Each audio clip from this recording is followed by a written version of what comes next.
बदलते भारत की शान।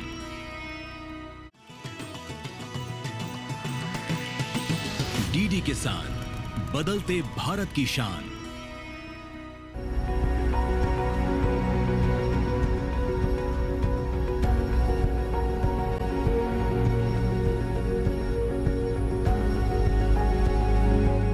भारत नदियों का देश है। हमारे देश में इतनी नदियां हैं कि सभी का नाम याद रख पाना ही मुश्किल है। छोटी बड़ी अगर सभी नदियों को जोड़ लिया जाए तो इनकी जो संख्या है लगभग 400 के आसपास बैठेगी। हमारे देश में नदियों का काम केवल प्यास बुझाना ही नहीं है बल्कि अन्न उगाना भी है, क्योंकि हमारे देश की जो धरती है, हमारे देश की जो कृषि है वो इन्हीं पर निर्भर करती है। सिंचाई के लिए हम इन्हीं का पानी उपयोग करते हैं। लेकिन आज के समय की अगर हम बात करते हैं तो ये जीवनदायिनी नदियां अपने अस्तित्व के लिए भी संघर्ष कर रही हैं। अब जो इनका प्रदूषण स्तर है काफ़ी चरम पर पहुंच चुका है। ऐसे में बहुत ज़रूरत है इन्हें बचाने की, इनका संरक्षण करने की। जो हमारे देश की सरकारी और गैर सरकारी संस्थाएं हैं वो इनके संरक्षण की कोशिशें तेजी से कर रही हैं। भारतीय नदी परिषद की बात करते हैं तो वो भी इसी काम में लगी हुई है। इस परिषद द्वारा हाल ही में राष्ट्रीय नदी संगम 2024 नामक एक कार्यक्रम का आयोजन किया गया, जिसका उद्देश्य भी यही था कि लोगों को जागरूक किया जा सके। तो आज के हमारे इस कृषि विशेष में बात नदियों की व्यथा और इन्हें बचाने की मुहिम के बारे में। नमस्कार, दूरदर्शन किसान के कार्यक्रम कृषि विशेष में मैं अदिति शर्मा आप सभी का स्वागत करती हूं। आज के कृषि विशेष में बात होगी किसानों की समृद्धि में अहम भूमिका निभाती नदियों के बारे में और साथ ही साथ उस कार्यक्रम के बारे में जिसकी बदौलत आज का हमारा कृषि विशेष कार्यक्रम हम आपके लिए ला पा रहे हैं।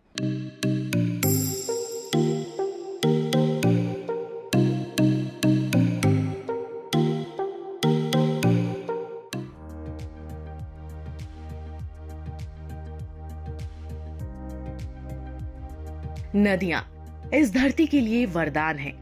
अगर ये ना होती तो मानव सभ्यता भी ना होती। ये लाखों हजारों बरस से मानवता की सेवा कर रही हैं। जहां से गुजरती हैं वहां हरियाली, खुशहाली और समृद्धि के निशान छोड़ जाती हैं। जिस तरह कोई पेड़ अपने फल खुद नहीं खाता, उसी तरह नदियां भी अपना पानी स्वयं नहीं पीती। इसलिए ये दाता हैं, जीवन दायिनी है।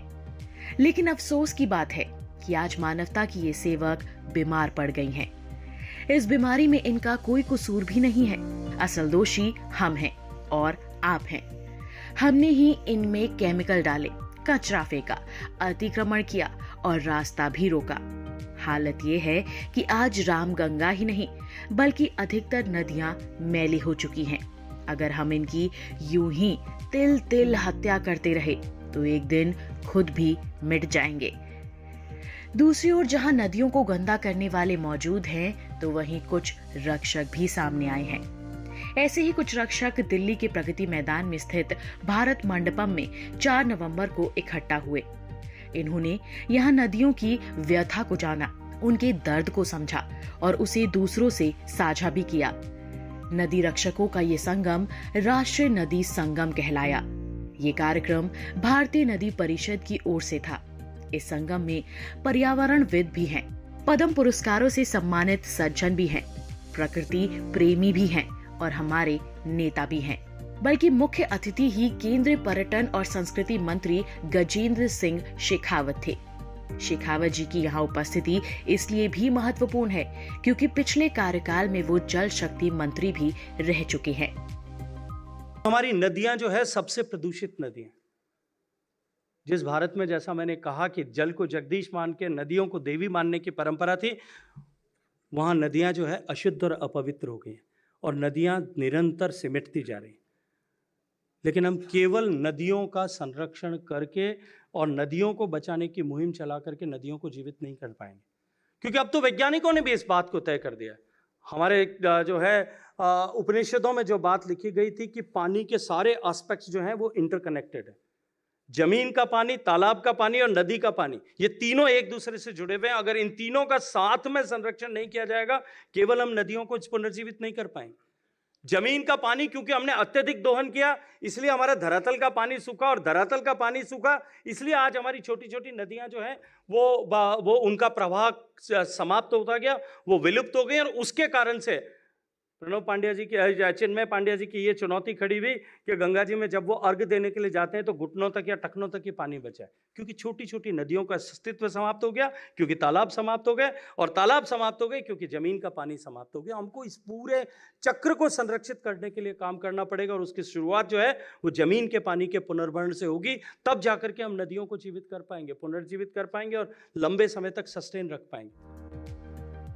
भारत में नदियां सिर्फ सामाजिक और आर्थिक गतिविधियों तक ही सीमित नहीं हैं, बल्कि इनका धार्मिक और आध्यात्मिक महत्व भी है।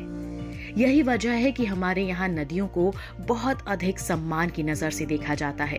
उन्हें माता कहा जाता है। इसलिए नदी संगम कार्यक्रम में परमार्थ निकेतन के अध्यक्ष स्वामी चिदानंद सरस्वती को भी विशेष रूप से आमंत्रित किया गया। बात नदी की है, आइए नदी की संस्कृति को बचाए रखने के लिए हमें संकल्प लेना होगा। नदी मरने जा रही है, अब हमें मरना होगा। नल में पानी नहीं आता है तो पेट में दर्द होता है, लेकिन नदी सूखती है तो हमें सिर में दर्द नहीं होता। वो सूख जाती है, मर जाती है। आज उन नदियों ने जिन्हें हमें मंत्र दिए, मुखर किया, आज वो मौन हो गई हैं। अब हमें मुखर होना होगा। इसलिए आज का दिन बहुत महत्वपूर्ण है। आइए इस ग्लोबल वार्मिंग में, क्लाइमेट चेंज में यदि कुछ हमको चैलेंज को स्वीकार करना है तो उसके लिए, और भारत की माटी को बचाना है। मुझे तो लगता है भारत सरकार ने और आपके समय में प्रभु इतने सारे एसटीपीज, इतनी सारी योजनाएं बनी हैं। हमें ग्रीन नदियों को, इन नदियों को ग्रीन कॉरिडोर से, ग्रीन क्रिमेटोरियम से, और साथ साथ अपने जन्म दिवसों को, अपनी वैवाहिक वर्षगांठ को, अपने महोत्सवों को ग्रीन फेस्टिवल के रूप में मनाना होगा, ग्रीन बर्थडेज के रूप में मनाना होगा। हमारे देश में 48 लाख के आसपास जल स्रोत हैं। इनमें पोखर भी हैं, तालाब भी और झीलें भी। लेकिन जो बात नदियों में है वो किसी में नहीं। ऐसा हम इसलिए कह रहे हैं क्योंकि नदियां पानी का बहता स्रोत हैं, जिसकी उपयोगिता किसी क्षेत्र विशेष तक ही सीमित नहीं है। इसलिए इनका गंदा होना कहीं ज्यादा चिंता पैदा करता है। हमारी नदियां 2047 में कैसी हो? क्या वही दर्द लेके वो नदियां जीती रहें? पानी की कमी, अतिक्रमण, पोल्यूशन, या उनको सुधारा जाए? तो ये हमारी सबकी साझा जिम्मेदारी है। जब हम सुबह से शाम तक साझा पानी का इस्तेमाल करते हैं, पर्यावरण को खराब करते हैं, तो सुधारने की जिम्मेदारी भी हमारी साझा है। तो जो वाटर विजन 2047 है, मान लीजिए हम तय कर रहे हैं कि 2047 में हमारी नदियां भी निर्मल और अविरल बहें, तो ऐसा ये साझा प्रयास है जिसको हम आगे बढ़ा रहे हैं। भारत में एक नदी विश्वविद्यालय होना चाहिए, जहाँ नदियाँ पढ़ाई जाएं, नदियाँ सिखाई जाएं, और वहाँ से ऐसे बच्चे तैयार हों जो 2047 की नींव रखें और हमारी नदियों को निर्मल और अविरल बनाएं। इस प्रयास में GIZ एक संगठन है, जर्मनी का टेक्निकल संगठन है, उसका बहुत बड़ा योगदान है। अभी हमने एक वेबसाइट बनाई है और एक पोर्टल बनाया है जिससे कि देश के पूरे नदी तंत्र को समझा जा सके। भारत सरकार की भी ऐसी जैसे वारिस है, लेकिन हमने वो जो पोर्टल नदी दर्शन बनाया है वो इंटरेक्टिव है। कोई नदी पे केरल में काम करने वाला व्यक्ति अपनी समस्या को लेकर उस पोर्टल पे जा सकता है और वहां से उसका समाधान पा सकता है। नदियों की अद्भुत व्यवस्था हर समय पानी उपलब्ध कराती है, और जब तक इनमें पानी रहेगा तब तक इनके आसपास के इलाकों में भूजल स्तर बना रहेगा, और अगर इनका पानी सूखा तो भूजल को भी सूखना होगा। भारत ऐसा देश है जहां 60% से अधिक पानी की जरूरत को भूजल से ही पूरा किया जा रहा है। ऐसे में नदी सूखी तो हम बूंद बूंद को तरस सकते हैं। इसी कारण विशेषज्ञ नदियों को ही भारत की मूल आत्मा बता रहे हैं। हमारे देश में 2 नदियां हैं, गंगा और यमुना, जिनके बारे में सभी जानते हैं। इनका धार्मिक महत्व भी अलग है। बता दें आपको, बावजूद इनके ये भी गंदगी और साथ ही साथ प्रदूषण से बची नहीं है। अब आप ये सोचिए, जब पवित्र नदियों का ये हाल है तो दूसरी नदियों की क्या ही स्थिति होगी। प्राचीन काल से ही देश के आर्थिक, सामाजिक और सांस्कृतिक विकास में नदियों ने भरपूर योगदान दिया है। आर्य और सिंधु घाटी जैसी सभ्यताएं भी नदियों के आसपास ही पली बढ़ी और परवान चढ़ी। आज भी हमारे देश में आबादी का सबसे ज्यादा घनत्व और कृषि गतिविधियां नदी घाटियों में ही हो रही हैं। पानी की जरूरतों के अलावा व्यापार और यातायात सुविधाओं के कारण देश के अधिकतर शहर नदी किनारे ही बसे। दिल्ली हो, लंदन हो या फिर वॉशिंगटन, ये सब किसी न किसी नदी पर ही स्थित हैं। गंगा भारत की सबसे पवित्र नदी मानी जाती है। हालत ये हो गई है कि इसका जल स्तर लगातार घट रहा है। पहले जहां पानी हाथी के ऊपर से गुजर जाता था, वहां अब ये घुटनों में आ गया है। गंगा की धरती से आए, हरिद्वार से आए। कभी आचार्य शंकर ने कहा था, औषधि जाह्नवी तोयम वैद्यो नारायणो हरे। मेरे लिए किसी औषधि की आवश्यकता नहीं, गंगा का जल ही मेरे लिए औषधि है और मेरे वैद्य जो हैं वो नारायण हरि। आज वहीं पर हम लोग जाकर के देखें, हम लोग छोटे थे तो गंगा जी की गहराई हाथी से नापा करते थे। यहाँ पर 1 हाथी गहरी, यहाँ पर 1.5 हाथी गहरी। आज उसी गंगा जी के किनारे आप जाकर के देखें, रोज सुबह अर्घ्य देने के लिए मैं जाता हूँ, टखने टखने गंगा जी रह गई। प्रश्न ये पूछना जरूरी हो गया है कि हम गंगा का इतिहास अपने बच्चों को पढ़ाना चाहते हैं कि भूगोल पढ़ाना चाहते हैं। ये पढ़ाना चाहते हैं कि गंगा ऐसी दिखा करती थी, या ये पढ़ाना चाहते हैं कि गंगा ऐसी दिखा करती है। हमारी आंखों के सामने जो जल कल का निर्माण करता था, लुप्त हो रहा है दोस्तों, खत्म हो रहा है। 71% of this planet is water, of which only 2% is fresh water, of which only 1% is accessible to us, of which 60% is gone into food and industries, 10% to agriculture, 0.007% is feeding all 7 billion of us. और उसमें भी क्या स्थिति है? 6092 per capita water की availability थी 1947 में, आज घट करके 2000 रह गई। हमारे बच्चों को 500 भी नहीं मिलने वाली। जितने दुनिया के बड़े बड़े जल के स्रोत थे, अराल सी 4th लार्जेस्ट सी, 90% चला गया। कोलोराडो रिवर बेसिन चला गया, लेक शार्ट चली गई, लेक उर्मिया चली गई, लेक बेकाल स्ट्रगल कर रही है। आपको ये जानकर हैरत होगी कि देश की 40% आबादी गंगा पर निर्भर है। अगर ये नदी साफ हो गई तो 40% लोगों को फायदा होगा। यही वजह है कि इसे साफ करने के लिए नमामि गंगे मिशन चल रहा है। लेकिन ये भी सच है कि नदियों का बचाव सिर्फ नदियों के संरक्षण से संभव नहीं है, बल्कि हमें पूरे जल चक्र में सुधार करना होगा। खास तौर से पोखरों, तालाबों और भूमिगत जल सबको बचाना होगा। बहुत सारे गैर सरकारी संगठन इन स्रोतों में जल संरक्षण पर काम कर रहे हैं। नदी परिषद ने अपने कार्यक्रम में ऐसे संगठनों को भी आमंत्रित किया। हमारा काम संरचना बनाना नहीं है, लोगों के साथ काम करना है। हम सामुदायिक को प्रेरित करते हैं, हर गांव में एक जल सभा बनाते हैं, उस जल सभा के माध्यम से ही सारा काम करते हैं। और लोगों का जुड़ाव लाने के लिए हर घर से अंशदान इकट्ठा करते हैं। तो वो जो काम किया जाता है उस अंशदान से किया जाता है, क्योंकि जब उन्होंने अंशदान दिया होता है तो उनका उससे जुड़ाव होता है। अलग अलग तरह की संरचनाएं जो हम थार रेगिस्तान में बनाते हैं, जैसे तालाब है, तालाब में आगोर, गोचर, ओरन का विकास करते हैं, पानी इकट्ठा हो जिसको मनुष्य और जानवर दोनों पी सकें। घर का पानी टांके में इकट्ठा करते हैं। भारत जहां नदियों का देश है, वहीं तीज त्योहारों का भी स्थली है। इनमें से कई त्योहार किसी न किसी रूप में नदियों से जुड़े हैं। समस्या ये है कि त्योहार मनाते समय लोग अक्सर साफ सफाई को नजरअंदाज कर देते हैं। नदियों को मैली करने में ये भी बड़ा कारण है। हमारे साथ नेहा वत्स जी हैं जो कि एनजीओ चलाती हैं, और उनका क्या विजन है, कैसे वो स्वच्छ करेंगे, आइए जानते हैं। आप जिस क्षेत्र में रहते हैं वहाँ पर आप स्वच्छता और जो हमारे पंच तत्व हैं उनके लिए काम शुरू कर दीजिए। अपने स्तर पर काम शुरू कर दीजिए।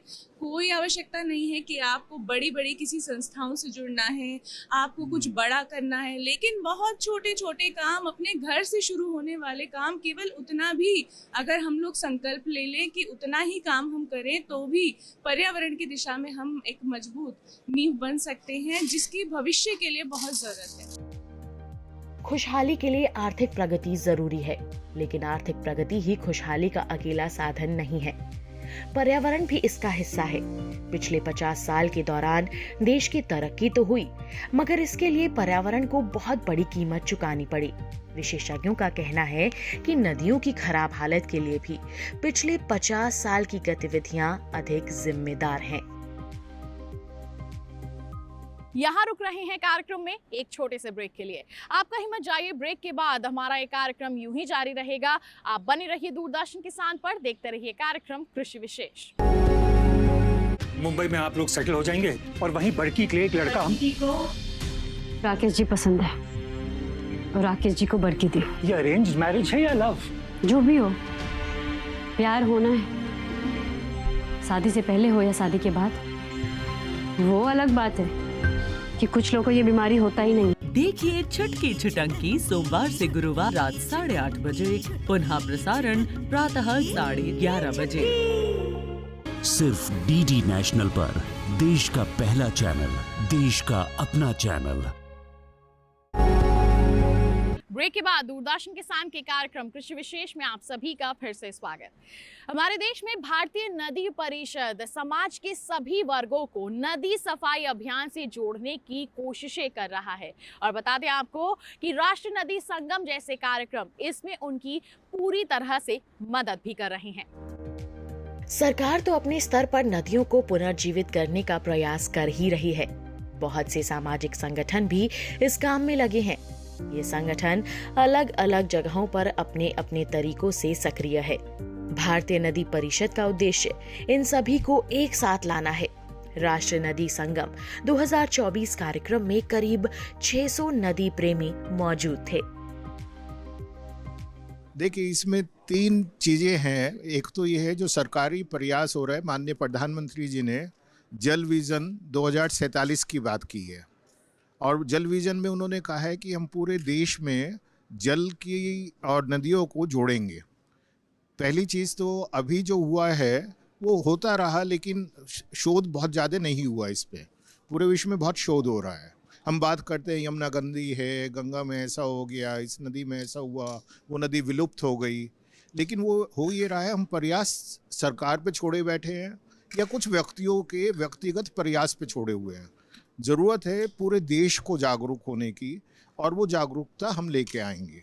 कैसे लेके आएंगे? जैसे मैंने कहा कि हम इसमें विश्वविद्यालयों को जोड़ेंगे, शिक्षण संस्थाओं को जोड़ेंगे और संस्थाओं को जोड़ेंगे, और जहाँ नवाचार की बात है, शोध की बात है, एजुकेशन की बात है, इसके ऊपर अवेयरनेस क्रिएट करने की, वो सारे प्रयास आने वाले 1 वर्ष में इसमें किए जाएंगे। जल संकट दुनिया भर में पनप रहा है, बल्कि ये भी कहा जा रहा है कि अगला विश्व युद्ध पानी को लेकर ही होगा। इसलिए जरूरी है पानी को हर स्तर पर बचाया जाए, चाहे वो तालाबों में हो, झीलों में हो या फिर नदियों में। आज जो हमारे देश की नदियां हैं वो 3 तरह की जो भयंकर जो समस्याएं हैं उनसे जूझ रही है। एक तो नदियों में प्रदूषण जो बहुत ज़्यादा बढ़ता जा रहा है। इसके अलावा नदियां पानी की कमी से भी जूझ रही है, क्योंकि पानी का दोहन बहुत ज़्यादा हो रहा है हमारे यहाँ, और इसके अलावा नदियों पर अतिक्रमण भी बहुत ज़्यादा है। तो इन सब समस्याओं को देखते हुए लगातार प्रयास हो रहे हैं देश भर में। जो नदी प्रेमी हैं वो अपना अपना प्रयास कर रहे हैं, सरकार भी अपने स्तर से प्रयास कर रही है, लेकिन जो जिस तरह के रिजल्ट आने चाहिए वो चूँकि प्रयास सामूहिक नहीं है, सम्मिलित नहीं है, तो उस तरह के रिजल्ट अभी नहीं आ पा रहे हैं। तो उसको देखते हुए भारतीय नदी परिषद का गठन किया गया है। तो इसमें जो देश भर में जो नदियों को काम करने वाले लोग हैं वो एक मंच पर आकर के सरकार और जो अन्य प्रयास हो रहे हैं अलग अलग डिपार्टमेंट्स की तरफ से, उनके साथ एक बेहतर सामंजस्य बना करके और अपने नदियों को सदा नीरा और प्रदूषण मुक्त बनाने की एक पहल यहाँ पे की जा रही है। भारत की बहुत बड़ी जनसंख्या युवाओं पर आधारित है। युवा जोशीले होते हैं और जमीनी स्तर पर काम करने में सबसे ज्यादा सक्षम यही वर्ग है। नदी संगम में कुछ शिक्षाविद भी आए थे। उनका मानना था कि नदियों के प्रति जागरूकता पैदा करने के लिए छात्रों को भी साथ लाना होगा। हम सबको जागरूक होने की आवश्यकता है, इसमें जुड़ने की आवश्यकता है। कुछ डेटा था, 400 नदियाँ हम सब जानते हैं, करीब 400 नदी हैं इस देश में। उन्होंने वाटर बॉडीज़ की बात करी कि 48 लाख छोटी बड़ी वाटर बॉडी हैं। शिक्षा के क्षेत्र में होने की वजह से मैं एक बात कहना चाहता हूँ कि इस देश में 1200 विश्वविद्यालय हैं और करीब 48,000 उच्च शिक्षण संस्थान हैं। एक विषय पहले भी मैंने उठाया कि जहाँ से नदियाँ शुरू होती हैं और जहाँ पर उनका समापन है, वो चाहे गंगोत्री से आके गंगा सागर है, उसके तट पे बहुत सारी संस्थाएं हैं। हमें उन संस्थाओं को अपने साथ जोड़ने की आवश्यकता है। जहाँ 48 लाख वाटर बॉडीज़ हैं, वहाँ करोड़ों युवा छात्र भी हैं। और ये राष्ट्रीय नदी संगम उसी प्रयास को सार्थक रूप से बनाने की एक शुरुआत है। सिर्फ हिमालय से निकलने वाली नदियों को छोड़ दें तो भारत की ज्यादातर नदियां मॉनसून पर निर्भर हैं, यानी उनमें पानी बरसात के मौसम में ही आता है। क्लाइमेट चेंज ने जिस तरह से मौसम के पैटर्न को बदला है, उससे इन नदियों का पैटर्न भी बदल गया है। अब इनका 80% पानी 45 दिन के कालखंड में आ जाता है। नदियां हमें पीने के लिए, सिंचाई के लिए और साथ ही साथ घरेलू उपयोग के लिए पानी उपलब्ध कराती हैं। सोचिए, अगर इनमें ऐसे ही प्रदूषण का स्तर बढ़ता रहा, गंदगी बढ़ती रही, तो हमें मूलभूत सुविधाओं के लिए भी पानी उपलब्ध नहीं हो पाएगा। ऐसे में बहुत जरूरी है इन्हें बचाना और इनका संरक्षण करना। भारत में हजारों जल योद्धा काम कर रहे हैं। उमा एस पांडे भी उन्हीं में से एक हैं। वो लंबे समय से जल संरक्षण से जुड़े हैं। इस क्षेत्र में इन्हें पद्मश्री सम्मान मिल चुका है।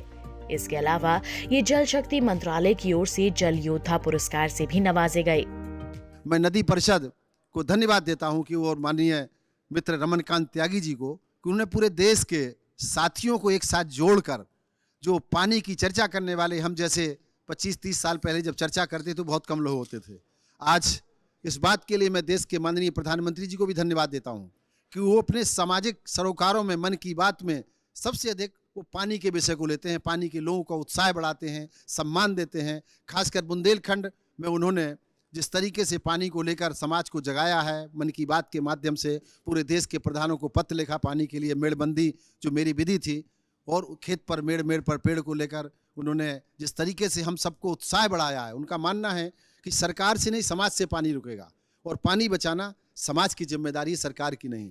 पुनः एक बार हम नदियों को बचाएं, तालाबों को बचाएं, जलाशय को बचाएं, और जैसे साथी हम सबके काम कर रहे हैं उन सबको प्रोत्साहित करें। भारत भूषण त्यागी भी पद्मश्री पुरस्कार से सम्मानित किसान हैं। उन्होंने जैविक खेती के क्षेत्र में शानदार काम करके देश भर में नाम कमाया है। हम सभी जानते हैं कि जैविक खेती पानी बचाने का काम करती है और पर्यावरण संरक्षण का भी। नदियों की सफाई में पर्यावरण संरक्षण की भी महत्वपूर्ण भूमिका रहने वाली है। भारत में नदियों को कैसे पुनर्जागृत किया जाए, क्योंकि नदियां प्राकृतिक सिंचाई व्यवस्था है और नदियों का खेती के साथ गहरा संबंध है। और सन 2014 के बाद देश में यशस्वी प्रधानमंत्री जी के नेतृत्व में कुछ अभूतपूर्व परिवर्तन हुए, और जिनमें बड़ा परिवर्तन ये था कि नदियों के तट के जो क्षेत्र हैं उनको कैसे हम जैविक खेती से जोड़ें, और साथ ही उनके आसपास में प्राकृतिक सिंचाई व्यवस्था के संसाधनों के स्रोतों को कैसे जागरण करें, और यहाँ से नदियों के पुनर्जीवित करने का एक बहुत बड़ा कार्यक्रम देश में खड़ा हुआ। आज हम बहुत सौभाग्यशाली हैं कि भारत सरकार के द्वारा नदियों का जागरण, जैविक खेती और गांव की आर्थिक स्थिति में सुधार को लेकर आत्मनिर्भरता कहें या व्यावसायिक स्वावलंबन कहें, किसानों की आय दोगुनी करने की बात कहें। जल है तो जीवन है, और इसी के परिप्रेक्ष्य में हमारे जो हम गंगा, यमुना, सरस्वती, नर्मदा जो हमारी जीवनदायिनी हमारी नदियां हैं, किस प्रकार से हम लोगों ने एक अपने ग्राउंड वाटर को नीचे से हमने उसका दोहन किया है। और उसके बाद जो हमारे माननीय प्रधानमंत्री श्री अटल बिहारी वाजपेयी जी ने कहा था कि अगला विश्व युद्ध जल के ऊपर होगा। जो हमारा गंगा यमुना का दोआब, जहाँ पे पानी का अथाह मीठे पानी का भंडार था, वहाँ पर भी हमने इतना दोहन किया है। तो ये जो राष्ट्रीय नदी परिषद के तत्वाधान में ये जो प्रोग्राम किया जा रहा है, इसमें पूरे देश के जो नदी प्रेमी हैं, जो जल को बचाने के लिए, पर्यावरण के लिए जो इकट्ठे हुए हैं, उसमें हम किस प्रकार से नदियों को जोड़ करके इस पानी को बचाने के लिए और भारत माता के लिए जो हमारी सच्ची श्रद्धांजलि है। आने वाली हम अपनी पीढ़ियों को किस प्रकार से हम उस अमृत रूपी जल को दे करके, चाहे हमारा कृषि के क्षेत्र में रहा, चाहे स्वच्छ पीने का पानी रहा हो, उसके क्षेत्र में हम किस प्रकार से हम इसी क्रम में यहाँ पे आज भारत मंडपम में ये जो एक पूरे देश से नदी प्रेमी जल प्रेमी इकट्ठा होकर के एक योजना इस तरीके से बना रखी है, जो हमारा एक कहावत है, अंबर से जब पानी बरसे बूंद बूंद को क्यों हम तरसे। उस अमृत रूपी जल को किस प्रकार से हम संरक्षित करके अपने आने वाली जनरेशन के लिए, अपने राष्ट्र निर्माण में हम कैसे एक महान योगदान कर सकते हैं। प्रकाशी तोमर यानी शूटर दादी को कौन नहीं जानता। इस उम्र में निशानेबाजी के कारण इनका नाम अचानक सुर्खियों में आ गया था। इनके जीवन पर आधारित एक फिल्म भी बन चुकी है, वो भी नदियों की साफ सफाई के लिए लोगों को प्रेरित कर रही हैं। राष्ट्रीय नदी संगम में वो भी शामिल हुई। हमारे साथ हैं शूटर दादी, जो काफ़ी फेमस हैं। आइए उनसे जानते हैं किस प्रकार से नदियों को बचाया जाए। दादी बताइए, किस प्रकार से नदियों को बचाया जाए, क्या प्रयास करने चाहिए? बेटे सभी मिलकर और प्रयास करो पूरा, नदी में गंदगी नहीं होनी चाहिए। ये सब लोग आपस में बात करो और सभी इसका सहयोग करो नदी का, तो सब बदला के कंधे से कंधा मिला के चलेंगे, मिला के तो उसमें साफ सफाई की भी कोशिश करेंगे सभी लोग। तो मेरा यही कहना है कि सभी लोग मिलकर उसमें सफाई होनी चाहिए। पर्यावरण वैज्ञानिक स्थिति की भयावहता को जानते हैं। उन्होंने आने वाले खतरे को भांप लिया है, बल्कि उन्हें इस खतरे का एहसास हमसे कहीं ज्यादा है। यही वजह है कि ये वैज्ञानिक नदियों की खस्ता हाली पर सबसे ज्यादा चिंतित हैं। पर अच्छी बात यह है कि हमारे पास इस समस्या का समाधान भी है, बस जरूरत उस पर गंभीरता से अमल करने की है। तो ये था हमारा आज का कार्यक्रम कृषि विशेष। उम्मीद करते हैं कि आज के कार्यक्रम के माध्यम से आप जरूर जागरूक हुए होंगे। अपने आसपास की जो नदियां हैं उन्हें बचाने के लिए, उन्हें संरक्षित करने के लिए जरूर कुछ ना कुछ प्रयास जरूर करेंगे और साथ ही साथ उनकी सफाई में भी अहम योगदान देंगे। तो इसी वादे के साथ अगले अंक में हम भी हाजिर होंगे। लेकिन आपको बता दें कि आपके पास कोई अगर सवाल है, कोई सुझाव है हमारे कार्यक्रम के लिए, वो आप हम तक पहुंचा सकते हैं। आप हमें पत्र लिख सकते हैं। पता है हमारा कृषि विशेष, कमरा नंबर 59, ACPC दूरदर्शन, खेलगांव, नई दिल्ली 110049। और साथ ही आपको बता दें आप हमें ईमेल भी कर सकते हैं। ईमेल ID है हमारी ddkrishivishesh@gmail.com। तो अगले अंक में हम फिर होंगे हाजिर कुछ नया और विशेष लेकर। तब तक के लिए हमें दीजिए इजाजत, लेकिन आप बने रहिए दूरदर्शन किसान पर। नमस्कार।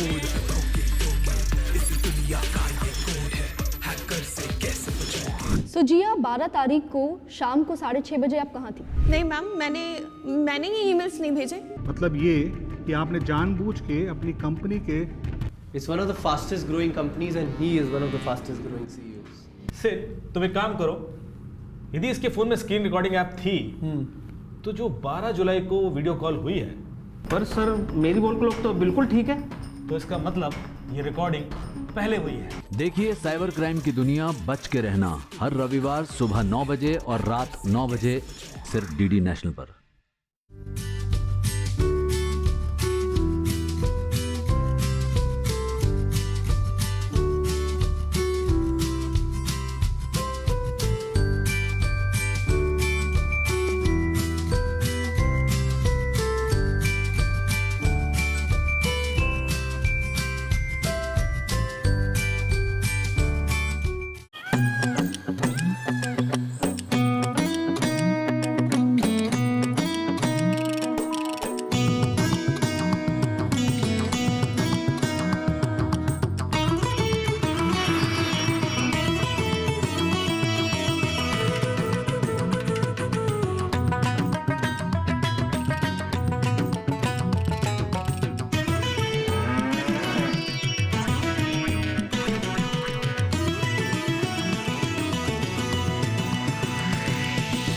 डीडी किसान, बदलते भारत की शान।